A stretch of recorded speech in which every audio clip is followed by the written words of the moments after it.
এটি সুখবর রয়েছে, সেটি হচ্ছে 2025 সালে প্রাথমিক শিক্ষায় 1 লাখ শিক্ষক নিয়োগ দেওয়ার চিন্তাভাবনা চলছে। এখানে 2025 সালে যে 1 লাখ শিক্ষক নিয়োগ দেওয়া হবে সেটির কার্যক্রম শুরু হয়ে গেছে। আর এখানে বিস্তারিত কি বলা হয়েছে নিয়োগ সম্পর্কে আজকে আপনাদের মাঝে জানিয়ে দেওয়ার চেষ্টা করব। আশা করি ভিডিওটি মনোযোগ সহকারে শেষ পর্যন্ত দেখার চেষ্টা করবেন। আর যখনই নিয়োগ বিজ্ঞপ্তিটি প্রকাশিত হবে সবার আগে আমাদের চ্যানেলটিতে পেয়ে যাবেন। তাই আমাদের চ্যানেলটিতে নতুন হয়ে থাকলে অবশ্যই চ্যানেলটি সাবস্ক্রাইব করে রাখবেন। এখন দেখি বিস্তারিত কি বলা হয়েছে 1 লাখ শিক্ষক নিয়োগ সম্পর্কে। দেখতে পাচ্ছি সকল ধাপ সম্পূর্ণ, চাকরির জন্য নাম এসেছে তালিকায় কিন্তু যোগদান করতে পারছেন না। এই হতাশা নিয়ে সময় পার করছেন 6531 জন। এটা হচ্ছে তৃতীয় ধাপের শিক্ষক নিয়োগের কথা বলা হয়েছে। 3 ধাপের শিক্ষক নিয়োগের কথা ছিল। প্রথম ও দ্বিতীয় ধাপের নিয়োগ সম্পন্ন হয়েছে, কিন্তু নানা জটিলতা আটকে আছে তৃতীয় ধাপের নিয়োগ। অন্তর্বর্তীকালীন সরকারের প্রাথমিক ও গণশিক্ষা মন্ত্রণালয় এই জটিলতা দ্রুত কাটানোর চেষ্টা করছে। জটিলতা কাটলে নতুন করে শিক্ষক নিয়োগের প্রক্রিয়া শুরু হবে। অর্থাৎ তৃতীয় ধাপের নিয়োগ যদি শুরু হয়, যতটুকু শুনেছি আগামী 25শে জানুয়ারির মধ্যে তৃতীয় ধাপের নিয়োগ সংক্রান্ত যে কোনো একটি নোটিশ আসবে। আর এই নোটিশটা আসা মাত্র আমাদের চ্যানেলটিতে সবার আগে পেয়ে যাবেন। আর তৃতীয় ধাপের নিয়োগ হওয়া মাত্রই তারপরে 1 লাখ শিক্ষক নিয়োগের কথা চেষ্টা চলছে। এখানে বলা হয়েছে জটিলতা কাটলেও নতুন করে শিক্ষক নিয়োগের প্রক্রিয়া শুরু হবে। মন্ত্রণালয় সূত্রে জানিয়েছে 2025 সালের মধ্যে 1 লাখ শিক্ষক নিয়োগ দেওয়া সম্ভব, কারণ এই পরিমাণ শিক্ষকদের পদ বছরের মধ্যে খালি হবে।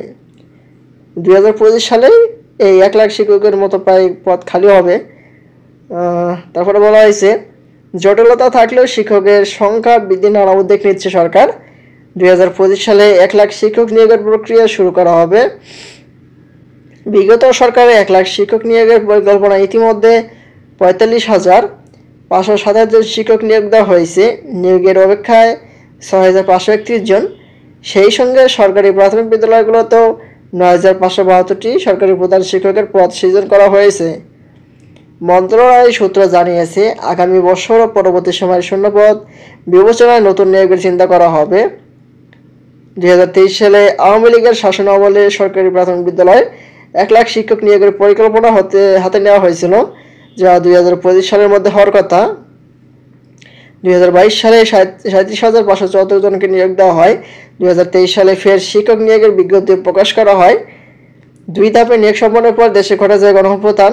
প্রথম ধাপে 2,497 ও দ্বিতীয় ধাপে নিয়োগ পান 5,456 জন। আটকে যায় তৃতীয় ধাপের নিয়োগ। সম্প্রতি জনপ্রশাসন মন্ত্রণালয় কোটা সংক্রান্ত আগের সব পরিপত্র, প্রজ্ঞাপন, আদেশ নির্দেশ অনুশাসন রহিত করে। আইন ও জনপ্রশাসন মন্ত্রণালয়ের মতামত নিয়ে বিধিমালা অনুযায়ী চলতি বছরের 31শে অক্টোবর প্রাথমিক শিক্ষক নিয়োগ তৃতীয় ধাপের চূড়ান্ত ফলাফল প্রকাশিত হয়। এই চাকরি প্রত্যাশীরা যোগদানের এলাকায় সম্পন্ন করেছেন সকল অফিসিয়াল কাজ। অনেকে হাতেও পেয়েছেন যোগদানপত্র। তৃতীয় ধাপের শিক্ষক নিয়োগের আপত্তি বাধা আছে কোটা নিয়ে। 2018 সালে সরকার কোটার বাতিল সংক্রান্ত প্রজ্ঞাপন দিয়েছিল। তখন প্রাথমিকের শিক্ষক নিয়োগ দেওয়া হয়েছিল প্রাথমিক গণশিক্ষা মন্ত্রণালয়ের নিজস্ব নিয়োগ বিধিমালা অনুসারে।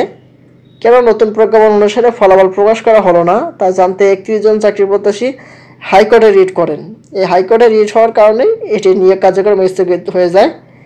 আর এভাবে এখন চলমান রয়েছে। আগামী 25শে জানুয়ারির মধ্যে এটির ফলাফল প্রকাশিত হওয়ার কথা, তৃতীয় ধাপের নিয়োগ হবে কিনা। আর এই তৃতীয় ধাপের নিয়োগ হলেই আপনারা 1 লাখ শিক্ষক নিয়োগের নোটিশটি পেয়ে যাবেন। তাই যারা এটিতে আবেদন করতে যাচ্ছেন আগে থেকে প্রস্তুতি নিয়ে নিন। আর নিয়োগ হওয়া মাত্রই আমাদের চ্যানেলটিতে সবার আগে ভিডিও পেয়ে যাবেন। আজকের মতো এই পর্যন্ত। সবাই ভালো থাকবেন, সুস্থ থাকবেন। ধন্যবাদ সবাইকে। আসসালামু আলাইকুম।